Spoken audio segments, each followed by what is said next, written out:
Welcome to another edition of Heritage Highlights with me, Chris Tracy, Archive Specialist at Norfolk Heritage Centre on the second floor of the Norfolk and Norwich Millennium Library.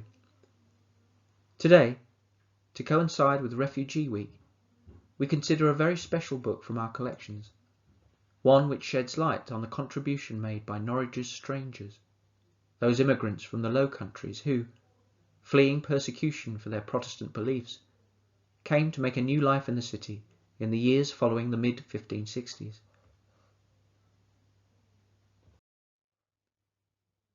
Here we see the title page of Belijdenisse Ende, a small book whose diminutive size is inversely proportional to its significance in relation to Norwich's cultural heritage.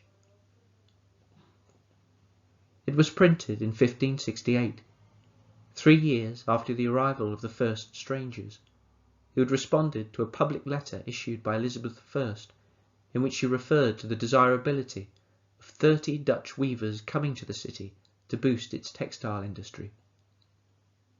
This initial wave of incomers, encompassing the weavers' households, numbered up to 300 people. Most were Dutch speakers, though some were French-speaking Walloons. With the persecution of Protestants in the Spanish Netherlands increasing from 1567 under the auspices of the Duke of Alba, this number increased significantly over the following few years.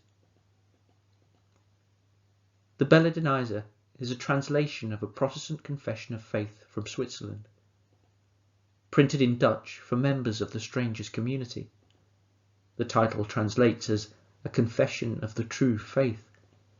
It is one of the first books ever printed in Norwich, and was the result of a partnership between two of the incomers, Anthony de Solem, a spice merchant from Antwerp who primarily acted as the publisher, financing the operation, and Albert Christians, an experienced printer who took charge of the printing itself. It is estimated that by the 1580s, approximately 6,000 people, almost 1/3 of Norwich's population, were Dutch and French-speaking immigrants.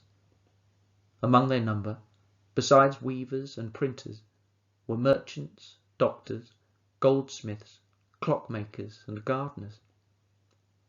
To hold this small book is to connect directly with their story, and to appreciate afresh the role refugees have long played in the city's economic and cultural life.